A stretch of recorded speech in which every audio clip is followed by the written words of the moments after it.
in your eyes, some kind of shimmer in your presence, unlike no other I had met. You got me spinning out of context, not really sure what I should do. This is the reason I am leaving. I can't live with or without you. Oh, won't you sing to me?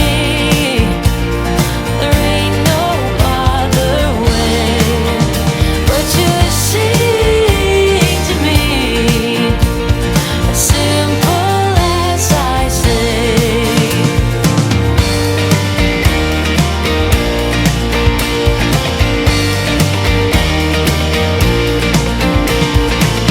No need to overanalyze it.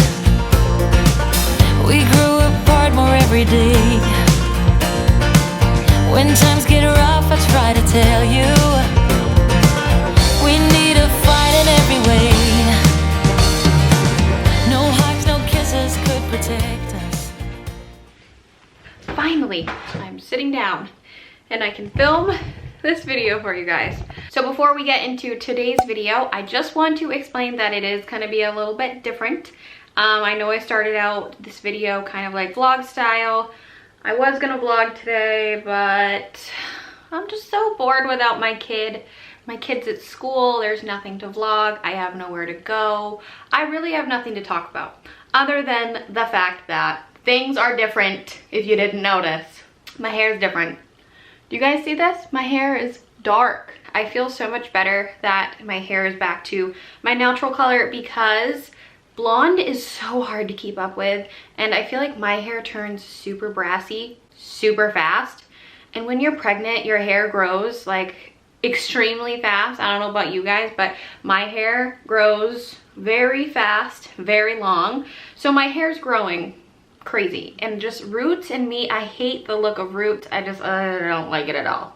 So I just put it back to my roots. It's a little dark. I'm trying to get used to it, but I will just be fine. I will be fine. I'll get used to it. Anyways, my daughter is kicking my stomach. Ah ha ha ha ha. She is really kicking. It's the time of the day where like I sit down and she's like, oh yeah, let's box. Like, she's always active at this time. Another thing that's changed is I got a new cat. And I'm not gonna get up right now and show you guys my cat, but you guys saw in the beginning of the clip the kitty that my daughter was petting. And he is a new cat to us. He was not a plan for this weekend. We kind of just showed up at the animal shelter to like play with the cats, and we left with the cat. It was, like I said, not a plan. We have enough animals as it is, but we did come home with another cat. And you guys know that I do have 2 cats and I have 2 dogs. So now we have 3 cats and 2 dogs, and we're not getting another dog. I'll tell you that right now. Cats, I just feel like, are so easy. And honestly, like, how can you even go to the animal shelter and not come home with a cat? And he's like the sweetest boy ever. So I had to bring him to the vet this morning, and he's got like a sneeze and he has an upper respiratory infection. So he's on some meds for that. We're getting that taken care of. But they say that's common for cats that come from the animal shelter just because of like all the other cats and their infections and sickness. So he does have that, but he's on the mend, and I will insert a clip of what he looks like right here, but you guys can see he doesn't feel good. His eyes are kind of watery and wet and all of that jazz. But yeah, we did get a new cat. His name is Sneezy. We did name him Sneezy because when we first got him, or first met him, he did sneeze all over Brielle. So we just thought that name was very fitting, and then now I feel bad naming him Sneezy because he actually is sick. The real reason I'm filming this video is because I came up with this awesome idea. I hope that it's awesome. I hope that you guys think it's awesome. But I decided that it would be so much fun and actually like a good purpose to sit down weekly with you guys in a vlog or a separate video or whatever I choose, and just have some time so we can talk about some real things that we go through in our life. If that's being motherhood, if that's being infertility, wife life, like anything that we're going through. And I know that I have a lot of like different subscribers. I know that when I started this channel, it was all based on my infertility story. So a lot of you are watching from like searching for my infertility videos. I know that there are new pregnant moms that watch my videos, so there's like a whole variety of like women and girls that watch my videos. So I want to keep these videos very open to everyone and not just like to one category of women, because I feel like there are so many things that we go through. And you guys, like, being on YouTube for the past 3 years, I've learned that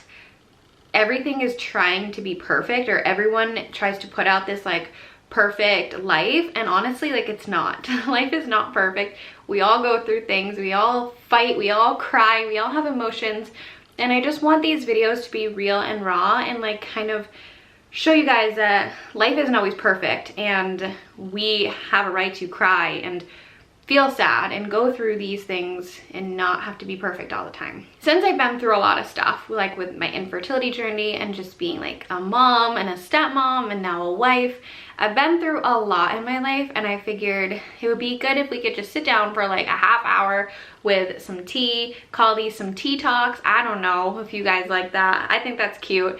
I hate coffee, so it's gonna be tea. But if you like coffee, grab your coffee and we'll sit down and we'll chat. So I'm shooting to do it every Wednesday, or in like a Wednesday vlog. And with that, I'm collabing with one of my friends that I met here on YouTube. I met her when I was going through my infertility journey.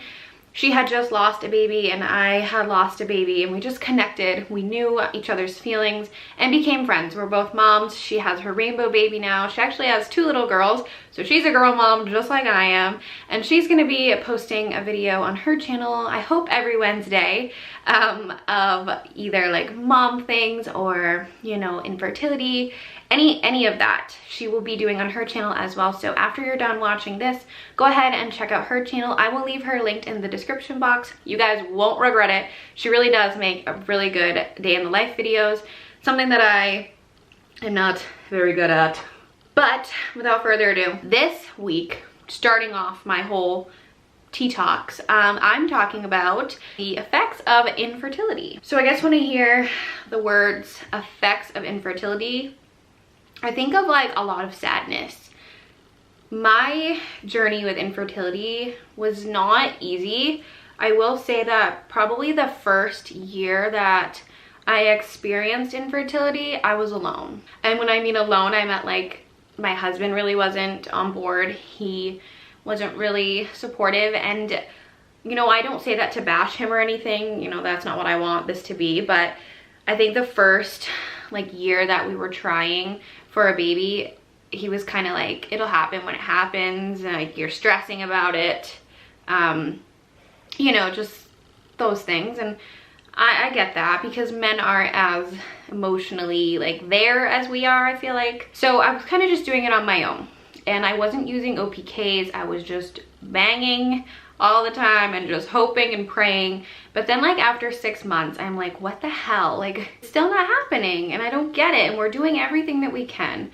And we weren't like too serious, but I mean, I was serious. Like, you know how it is. Like, we didn't take trying to conceive that first year very seriously, but like as a couple. But like, to me, it was so serious, and I thought about it all of the time. And I felt like the first infertility appointment that I ever had was so brushed off. I felt like she just looked at me and was like, you are young, you have plenty of time to have kids, you already have kids, you know, why are you trying to rush this? And I just felt like she just, I don't know, like brushed me off, like, oh, here is some meds and off you go. And I feel like that happens a lot. I feel like a lot of women that have infertility are just brushed off, and like, it's not as serious as you think. But it is, because this is a battle that we fight every day, and I know that, you know, like, I know that firsthand. I know that I'm pregnant right now, but I fought that battle for 3 freaking years, and it was so tiring, and it was so lonely. And I just, even with doctors, I felt like so alone, you know, like they weren't taking me seriously. So then the second year came around with my whole infertility journey, and my husband was definitely more on board. We met with doctors more often, and it became like a priority of ours. It was a normal thing that every day I would wake up and pee on a stick, and that just became our life. And I don't know really when the turning point of my husband like being on board with the whole trying to conceive thing. I think it was just because it's been a year and we still hadn't gotten pregnant even with medication. I think when we started the medication, the Clomid, for the first time, we had these very high hopes that it was gonna work, but it didn't. And then like the second try didn't and the third try didn't. So then we were kind of like, okay, like I think that's when the light bulb in his head went off, like, oh shit, like we really do have a problem. Something's wrong. And I will say that I spent so many nights crying. And I felt so bad to my husband because like here I am crying again every single night because we're not pregnant. And he always would just say like, we're gonna get it. You know, I understand how you feel. Like he was very, very supportive. But you guys know, like you can have the most supportive person in your life and still just feel so lonely. Like I really don't know how to explain that any more than that. Like I had my husband, very big supporter through the end of my, you know, the last 2 years of my journey with infertility. And that was pretty much it. I mean, I had support from like my mother and my family members, but it was so hard for them to understand because they had never gone through it. And I can't get mad at them because I know that, you know, it's a very hard thing to understand if you're not in the shoes of, you know, infertility and you're not going through it. So it's really hard for someone on the outside to be there for you and like understand where you're coming from. And even like my best friend was always there for me, but it was so hard because she had never lost a baby, she had never tried to have a baby, she wasn't a mom, she wasn't a wife, you know, she wasn't in the walk of life that I am in. And so she could sympathize, but it was hard for her to relate. And it's just, honestly, infertility is just a battle by yourself on your own. I feel like it's a battle between you and your mind and your body, and that's really it. Many times I would just look down at my stomach like, what is wrong with you? Like, you are a woman, you have a uterus, you bleed every month on time. Why are you not getting pregnant? And I felt that so much. I just was so angry with my body. But, you know, as soon as I got that positive ovulation test, I was like, oh my God, I love my body. I can't believe I'm ovulating. But then I would never get pregnant. It's just a constant battle. And I feel like with infertility, it affects your mind, it affects your heart, your soul, your everything. It affects your relationships. It does. I got to a point where like, if I wasn't peeing on a stick every day or like 4 times a day, checking my ovulation, I was like sick, like antsy. I would just pace the kitchen. I just remember one time my husband hid my ovulation tests from me because I like couldn't stop peeing on them. So he hid them and I thought I would do okay, but I really learned that day I had a problem because he hid them, and within an hour of him hiding them, I couldn't handle it. I was crying, I was throwing everything in the closet out. I was just looking everywhere, under the beds, everywhere, seriously, everywhere. I finally found them and I was just like, it was like a relief, almost like weight lifted off my chest. And I know that that sounds like really intense if you're not in the shoes of a woman who's trying to have a baby, but it was real life. And I just remember like peeing on it and just feeling like a sense of like, oh my God, I feel so much better. So it really does control like your life. It does. There were many times where we went away like camping or on family events and I wouldn't drink because I was just worried that, you know, what if this affects something? But I wasted a lot of my time doing things that I enjoyed. I had tickets to go see Florida Georgia Line and Dan and Shay in concert, like front row pit tickets with my friends, my husband. It was supposed to be the best time of our lives, and I don't get much time away from my kids. So we were really excited about that, but it lined up with the week of my ovulation and I didn't go. And I let infertility win. You know, looking back, I'm like, I wish I would have went. I wish I would have not let my infertility rule my life in a way. You know, I mean, I guess it's all worth it in the end because I'm sitting here pregnant and I'm about to have my baby in a little less than 3 months. But, oh, the journey to get here was so rough, and it's like nice that I can sit back and breathe a little bit, but I still feel so bad for the women who can't do that yet. And I feel so bad for you guys. But I guess that's kind of my spiel on infertility. It affects everything. And it makes you feel psycho, it makes you feel crazy, it rules your entire life. If you're watching this and somebody you know is going through infertility and you know, you don't really know what to say, just be there for them. If they want to talk, let them talk. If they want to cry, let them cry. If they want to complain, let them complain. Don't ever tell them to relax though. Just don't. I think everybody in my family told me to relax. How do you relax when that's the one thing that you want so bad in your life and that you strive for every single day? How do you relax? How do you turn off your mind and say, okay, we're not gonna think about trying to have a baby today? Like you can't turn off your mind. It's like when you go to bed at night and your mind's just racing and racing and racing and you're just like, stop thinking. You can't, like, you just can't do it. I'm sure that we would love to just relax and let it happen, but we can't. Like, it's hard to explain, but I'm just saying, if you're one of those people that tells people to relax about trying to have a baby, just don't be that person. Just really don't, because nobody likes that person. Just saying. I hope you guys enjoyed this little tea talk with me. If you guys want to see more of these, let me know in the comments below. I would love to do more of these. I think they're just so nice to like sit down and just let it off my chest. I had so many girls requesting that I do this infertility video. So if there is more infertility videos that you want to see or more things that we can talk about, let me know. I'd also like it if you guys could just leave in the comments below some things that have affected you through infertility, if that be your marriage or relationships with family or just things that's happened to you emotionally. I would love to hear about them in the comments and we can chit chat about that.